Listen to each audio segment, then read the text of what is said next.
Exercise 13.2। इसमें सबसे पहले हम पढ़ेंगे इंडिपेंडेंट इवेंट्स के बारे में। तो देखिए क्या होते हैं independent events. Let A and B are two events, then probability of occurrence of event A is not affected by probability of occurrence of event B are called independent events। That is PA equal to होगा PA upon B, या फिर हम ऐसे भी कह सकते हैं कि PB इक्वल होगा PB अपॉन A। उसके बाद ये फॉर्मूला आपको याद रखना होगा, PA इंटरसेक्शन B बराबर होगा PA इंटू PB, अगर A एंड B दोनों इंडिपेंडेंट इवेंट्स हैं तो। उसके बाद आपको ये ध्यान रखना होगा कि जब भी हम क्वेश्चंस करेंगे ना, तो इन दोनों फार्मूलों की हेल्प हम लेंगे। उसके बाद देखेंगे एक्सरसाइज के क्वेश्चंस कि किस तरीके से उनको हम सॉल्व करेंगे इन दोनों फार्मूलों के बेस पे। एक तो ये पी इंटरसेक्शन बी वाला और ये पी ए और पी बी, ये दोनों। तो चलिए उसके बाद देखते हैं आगे एक्सरसाइज के क्वेश्चंस। क्वेश्चन फर्स्ट इसमें कहता है if P A equal to 3/5 and P B equal to 1/5 find P A intersection B if A and B are independent events. तो सिंपली आपको बस फॉर्मूला यूज़ करना है ये ऊपर वाला, और सीधा वैल्यू डालिए, आपका आंसर आएगा। चलिए लिखते हैं पहले फॉर्मूला।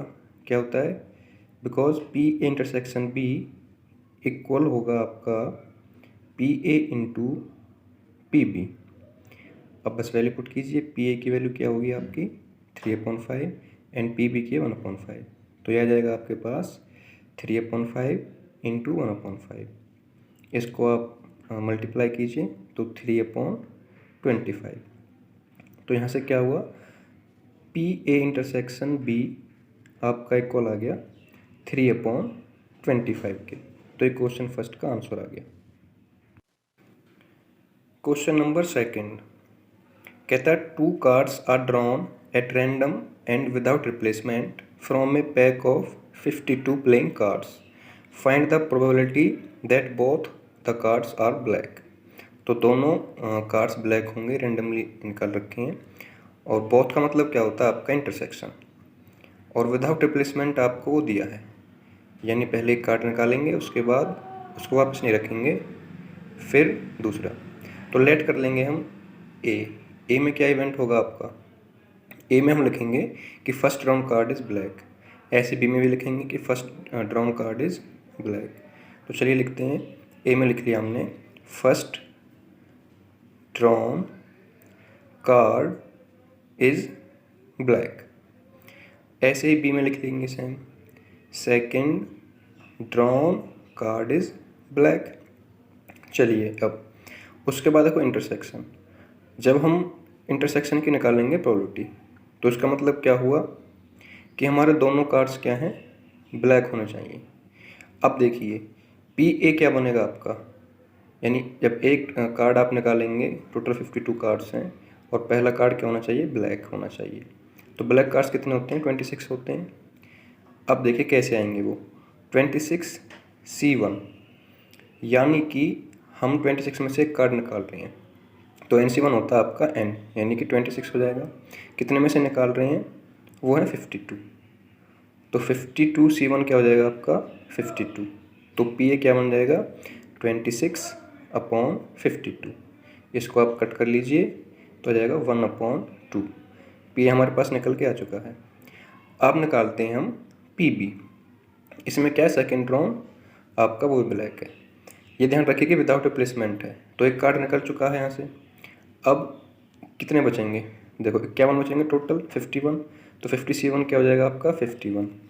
ऐसे ही वहाँ बचेंगे 25, तो ये क्या हो जाएगा 25C1 इक्वल टू 25। तो पी भी क्या बनेगी आपकी 25/51। उसके बाद हमको निकालना है पी इंटरसेक्शन बी। इसका फॉर्मूला लिख दीजिए आप, क्या होता है, ये होता है P A intersection B equal होगा P A and P B, P A into P B. तो बस वैल्यू पुट कर दीजिए पी और पी बी की क्या होगी यहाँ पे। तो देखिए पी है 1/2 और पी बी है 25/51। तो बस वैल्यू पुट कीजिए। चलो first drawn card black, second drawn card is black, तो इंडिपेंडेंट तो बनेंगे। दोनों, इसलिए हमने इस फॉर्मूले को यूज़ किया है। तो रख दीजिए PA है 1/2 इंटू PB है 25/51। इसको मल्टीप्लाई करके आप देखिए 25 अपॉन ये हो जाएगा आपका 102। तो ये आपके यहाँ से प्रोबेबिलिटी निकल के आ चुकी है।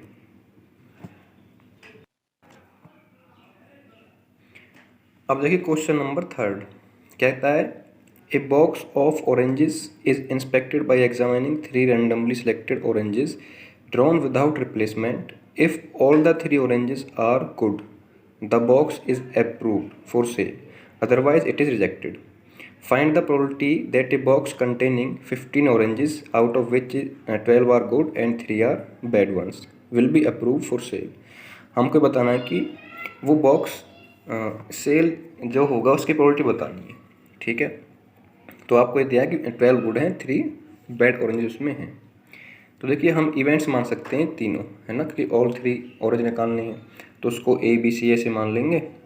ऑल द 3 बोला है, इसका मतलब क्या होता है, इंटरसेक्शन। जैसे बोथ में होता है A इंटरसेक्शन B, तो यहाँ पे ऑल द 3 में क्या हो जाएगा, तीनों का इंटरसेक्शन हो जाएगा। तो वो प्रोबेबिलिटी हमको निकालनी है, यानी P intersection B intersection C, तो ऐसे वो हमको निकालनी है। तो चलिए लेट करते हैं हम इवेंट A। इसमें क्या लिखेंगे, first drawn orange is good. ऐसे ही हम B में लिखेंगे second drawn orange is also good. उसके बाद C में लिखेंगे third drawn orange is also good. यहाँ तक क्लियर। अब देखिए क्या होगा, अब PA PB और PC हमको निकालनी है यहाँ से, है ना। तो देखिए टोटल 15 ऑरेंजेस हैं, जिसमें से 12 आपके क्या हैं, गुड हैं, और 3 क्या हैं, बैड ऑरेंजेस हैं, यानी ख़राब हैं। अब देखिए जो पहला निकल के आएगा ऑरेंज, वो 12 से निकल के आएगा ना, first run orange is good, ये 12 से आएगा, तो इसकी क्या बनेगी प्रोबेबिलिटी वो देख लीजिए। PA लिखेंगे हम इक्वल टू, देखो 12C1 होगा, है ना, ये देखिए 12C1 और अपॉन में 15C1, तो ये बन जाएगा 12/15। तो PA क्या बनेगा यहाँ से 12/15, कट कर लीजिए 3 से, तो 4/5 आ चुकी है PA। ऐसे अब निकालनी है PB। देखो एक तो आपका निकल चुका है ऑरेंज, है ना, तो टोटल में से भी और गुड वाले में से भी, तो गुड वाले बचेंगे देखिए 11, और तो 11 अपॉन वो जाएंगे 14, तो 14 लिख दीजिए। ऐसे ही PC यहाँ पे निकल चुका होगा एक एक, तो 10 बचेंगे गुड वाले, टोटल बचेंगे 13। तो PA PB PC हमारे पास आ चुकी है। अब हमें निकालना ऑल द 3 ऑरेंजेस गुड। तो उसके लिए क्या निकालना होगा हमको, PA intersection B intersection C, क्योंकि ऑल द 3 बोला है। तो देखिए लिखेंगे हम PA intersection B intersection C। क्या होगा इसके लिए फॉर्मूला, अगर तीनों इंडिपेंडेंट है तो ये होगा PA इंटू PB और इंटू PC। बस वैल्यू पुट कीजिए और निकालिए आंसर। PA कितना है हमारा, देखो PA है 4/5 इंटू 11/14, और ये हो जाएगा इंटू में 10/13। इसको कट कीजिए, देखो ये 5 से आपका 10 कट जाएगा 2 टाइम्स, 2 से ये 14 7 टाइम्स, मल्टीप्लाई कीजिए क्या आएगा 11 इंटू 4 44, और ये 91। तो ये आपका आंसर आ चुका होगा, all the 3 oranges are good. तो ये आपका क्वेश्चन नंबर 3। क्वेश्चन नंबर 4 में कहता है a fair coin and an unbiased die are tossed, let A be the event head appears on the coin and B be the event 3 on the die. Check whether A and B are independent events or not। तो हमको check करना है कि A B independent बनेंगे या नहीं। तो क्या करेंगे हम, बेसिकली PA इंटरसेक्शन भी निकालेंगे, उसको चेक करेंगे कि PA इंटू PB होगा या नहीं। PA इंटू PB होगा तो बोल देंगे इंडिपेंडेंट हैं, और नहीं होगा तो बोल देंगे इंडिपेंडेंट नहीं है। चलिए करते हैं क्वेश्चन, ठीक है। देखिए अगर डाई उछाल रहे हो आप, है ना, पहले कॉइन अगर उछालोगे तो ये 2 पॉसिबल आउटकम्स होंगे, हेड और टेल। अगर डाई उछालोगे तो कितने होंगे, 6, 1 2 3 4 5 और ये 6। अब बनाइए आप सैम्पल स्पेस, ठीक है ना। तो सैम्पल स्पेस में कौन कौन से एलिमेंट आएंगे वो देखिए। देखो पहला जाएगा H1, है ना, H1, उसके बाद हो जाएगा आपका H2, तो वो लिख दीजिए H2, ऐसे हो जाएगा H3, फिर हो जाएगा आपका ये H4, फिर हो जाएगा H5 और ये H6। ऐसे ही फिर क्या हो जाएगा T1, फिर हो जाएगा T2, हो जाएगा T3, उसके बाद हो जाएगा आपका T4, फिर से हो जाएगा T5 और लास्ट में ये T6। ये सैम्पल स्पेस में एलिमेंट होंगे। कितने एलिमेंट्स होंगे टोटल आपके पास से, यानी कि NS अगर मैं लिखना चाहूँ तो आपके पास से बनेंगे 12। तो सैम्पल स्पेस में देखिए 12 एलिमेंट बन जाएंगे आपके, काउंट करो आप। अच्छा, उसके बाद जो इवेंट हमको दिया है पहला A, head appears on the coin, इसको मान लेंगे हम ए। तो ए में क्या होगा, हेड अपीयर, यानी हेड आना चाहिए। देखो हेड वाले जितने भी एलिमेंट है सारे इसमें आ जाएंगे। तो ऊपरली वाली पहली पूरी लाइन आ जाएगी H1, फिर आ जाएगा आपका H2 लिख दीजिए, फिर बन जाएगा H3, उसके बाद हो जाएगा H4, फिर हो जाएगा H5 और ये H6। तो ये ए इवेंट के सारे एलिमेंट आ चुके हैं। ऐसे निकाल लीजिए बी एलिमेंट। इसमें ए में कितने हो जाएंगे, 6 एलिमेंट हो जाएंगे। अब बी में क्या बोला है उसने, देखिए बी में बोला 3 ऑन द डाई, है ना, ये बोला 3 ऑन द डाई। तो 3 वाले जो भी हैं वो सारे ले लीजिए। तो 2 होंगे, देखो H3 और एक T3, तो 2 आ जाएंगे इसमें केवल, H3 और ये T3। तो इसमें जो एलिमेंट मिले हमको वो 2 एलिमेंट मिलेंगे, तो लिख दीजिए 2 एलिमेंट हैं। अब हमको ए इंटरसेक्शन बी और निकालना है ना। वो क्या होगा, देखिए ध्यान से, इन दोनों में जो कॉमन होगा, है ना, ए इंटरसेक्शन बी। देखिए केवल एक एलिमेंट होगा ये H3 वाला, क्योंकि दोनों में केवल यही है देखो कॉमन, तो इसमें केवल एक एलिमेंट आ जाएगा H3। ठीक है, उसके बाद हमको क्या निकालना होगा, पी ए इंटरसेक्शन बी निकाल लीजिए यहीं। तो बन जाएगा, एक है इसमें एलिमेंट तो 1, और कुल हैं 6 सैम्पल स्पेस में। सैम्पल स्पेस में कुल 12 थे, तो 1/12 पी इंटरसेक्शन बी आ जाएगा। उसके बाद निकाल लीजिए P A into P B. तो पहले पी ए निकाल लीजिए, फिर पी बी निकाल लीजिए। देखो पी ए में 6 एलिमेंट, तो 6/12 इसको कट कर दीजिए, ये हो जाएगा 1/6, और पी बी को कर दीजिए 2/12, हो जाएगा आपका, देखिए ये जो कट कर दीजिए तो 1/6 होगा। अच्छा ऊपर वाला देखिए इसमें 2 आएगा, क्योंकि 6/12 1/2 होगा, और ये हो जाएगा 1/6। तो अब आप निकाल लीजिए P A into P B. फिर देखिए पी इंटू बी के बराबर आता है नहीं, तो चलिए ये लिख दिया हमने P A into P B. ये बन रहा है आपका 1/2 इंटू 1/6 इक्वल टू 1/12, और ये बराबर किसके, आपका पी इंटरसेक्शन बी के। तो बस यही तो चेक करना था, जो कि 1/12 है।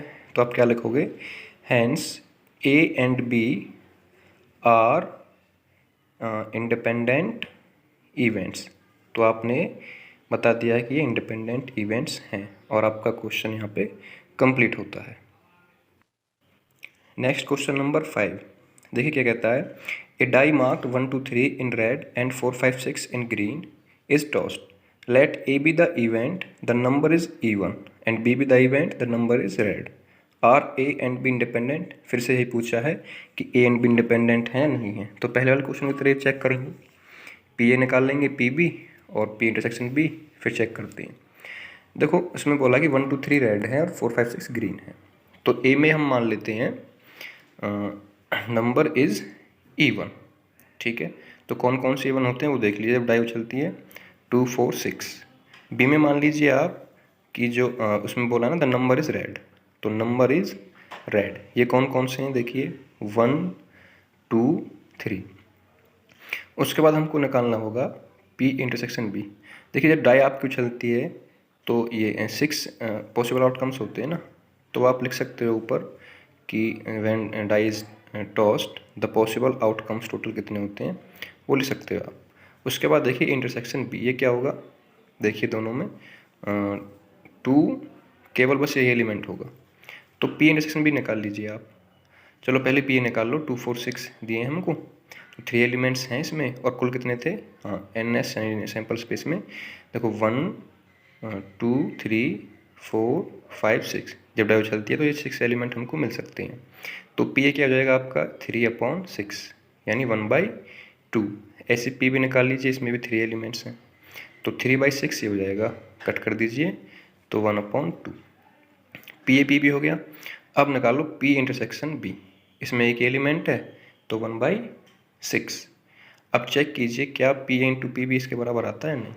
देखिए P A into P B निकाल लीजिए, P A into P B equal to क्या जाएगा 1/2 इंटू 1/2, ये बना 1/4, जो कि बराबर नहीं है 1/6 यानी पी इंटरसेक्शन बी के।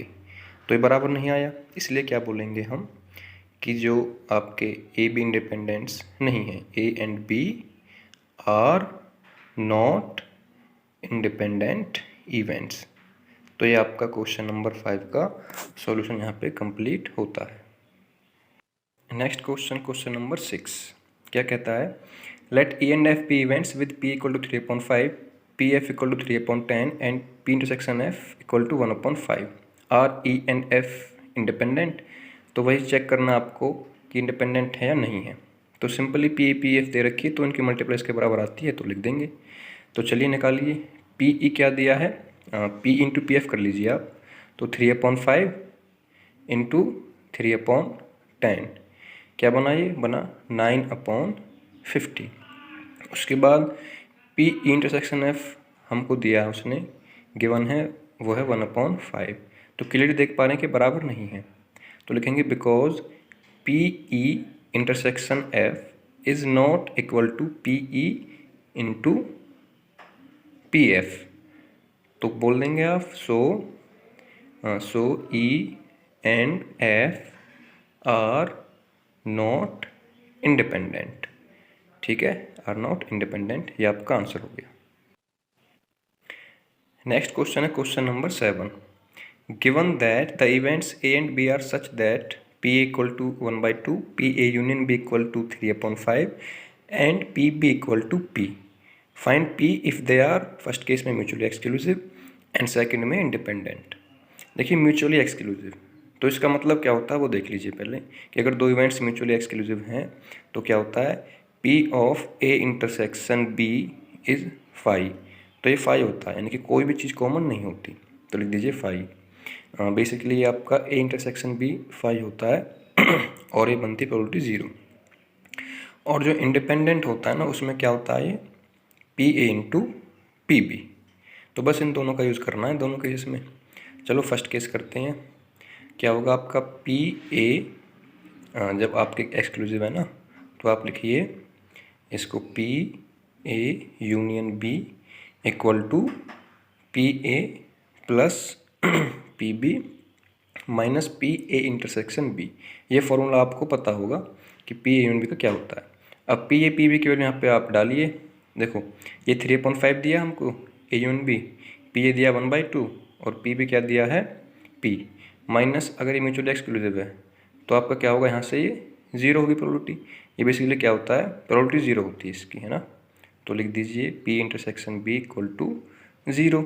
तो यहाँ से क्या हो जाएगा आपके पास, आप वैल्यू पुट कीजिए फॉर्मूले में, ये 0। तो पी क्या निकलेगा यहाँ से देखिए, पी बन जाएगा आपका 3/5 माइनस 1/2।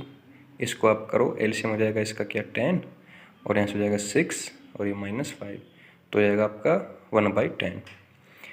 तो आपका ये आंसर निकल गया है, ठीक है, प्रोबेबिलिटी।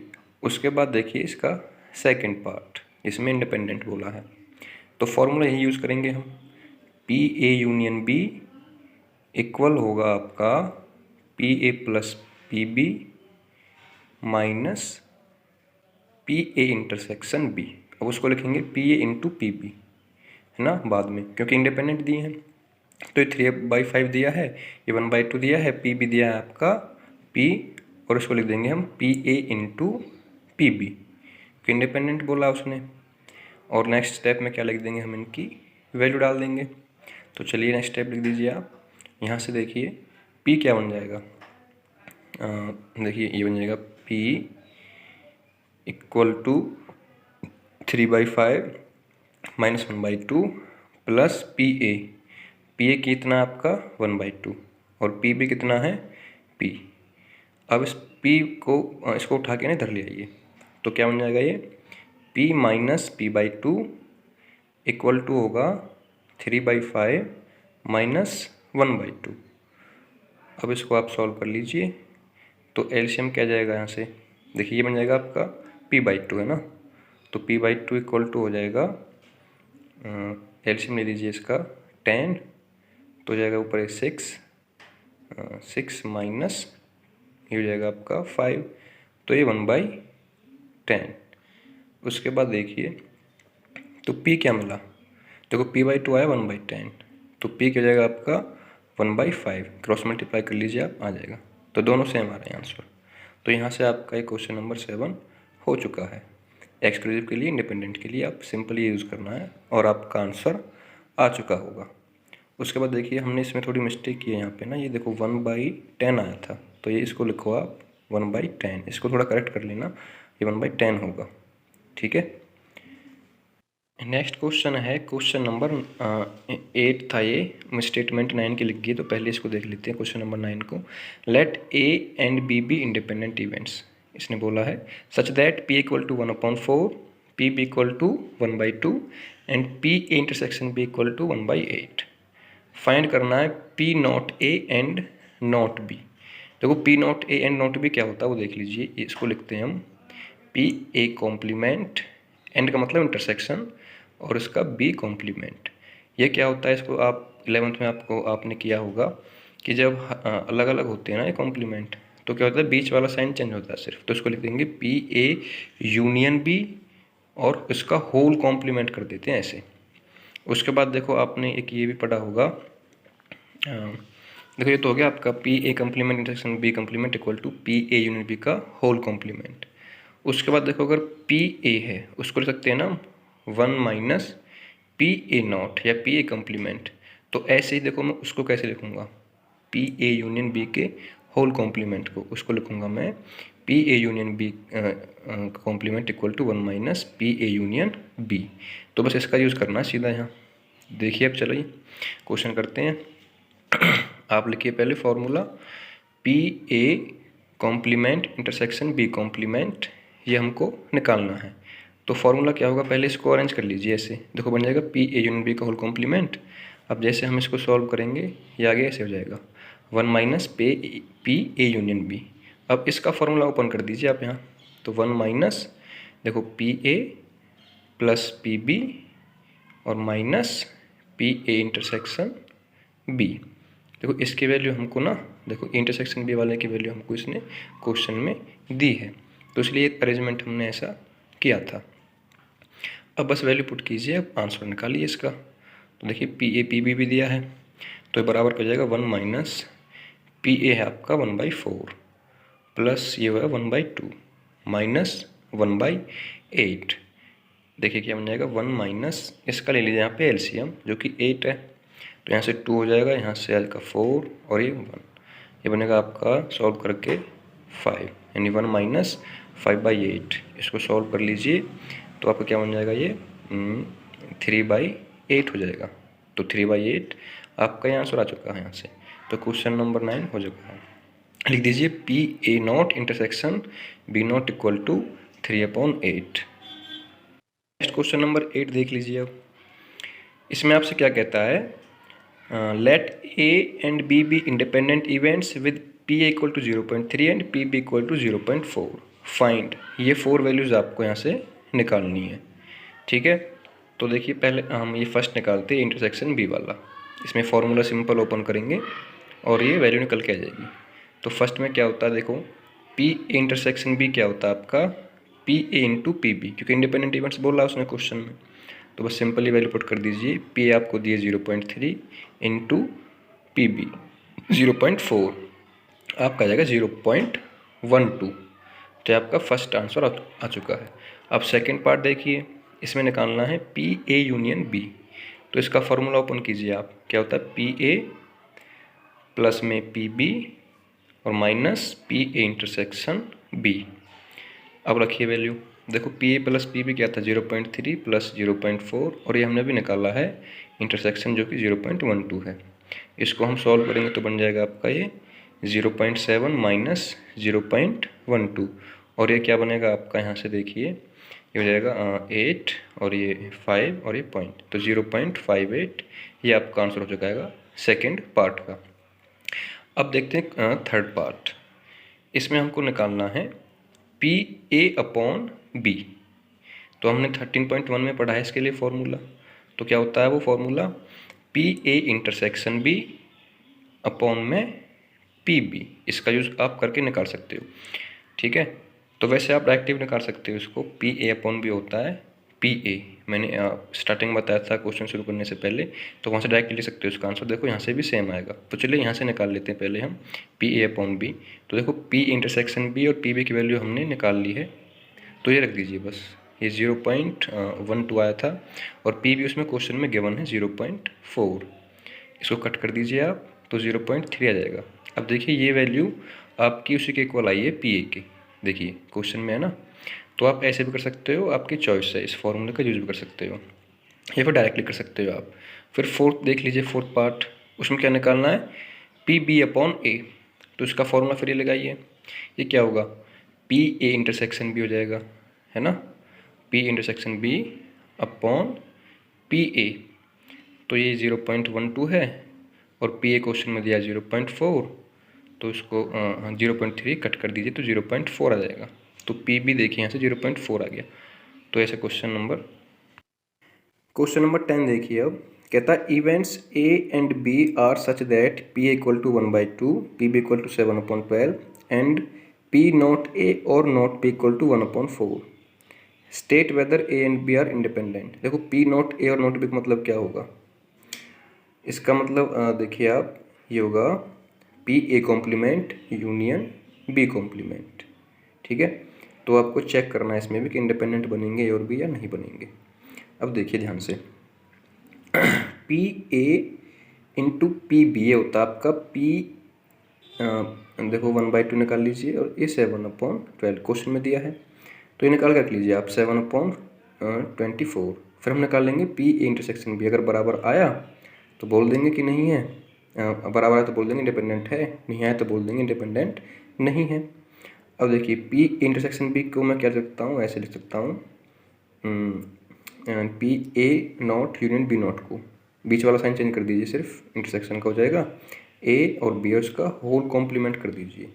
अब इसको कैसे लिख सकते हैं हम, देखिए पी ए इंटरसेक्शन बी का होल कॉम्प्लीमेंट लिखेंगे 1 - पी ए इंटरसेक्शन बी, ठीक है। तो इसका हम यूज़ करेंगे यहाँ से। अब हमको देखो ये वैल्यू हमको दी है, कौन सी दी है, P A not union B not, ये हमको दी है 1/4। अब ये यहाँ से हमने अरेंज कर लिया, इसको क्या लिखेंगे, इसको लिख दीजिए पहले पी ए इंटरसेक्शन बी का होल कॉम्प्लीमेंट, ये बराबर था आपका 1 - पी ए इंटरसेक्शन बी। तो यहाँ से देखिए क्या हो जाएगा, 1/4 बराबर हो जाएगा सीधा 1 - पी ए इंटरसेक्शन बी। तो यहाँ से देखिए पी इंटरसेक्शन बी की वैल्यू क्या हो जाएगी, ये हो जाएगा आपका इक्वल में 1 - 1/4, जो कि बनेगा आपका 3/4, है ना। तो लिख दीजिए ये 3/4। तो आपका क्वेश्चन नंबर 10 यहाँ पे कंप्लीट हो चुका है बी। अब देखिए P A into P B हमारे पास 7/24 आया था और पी इंटरसेक्शन बी 3/4 आया था, जो कि इक्वल नहीं है। तो लिखेंगे because P intersection B is not equal to P A into P B. इसलिए क्या होगा, so A and B are not independent. और ये आपका क्वेश्चन नंबर 10 कंप्लीट हुआ।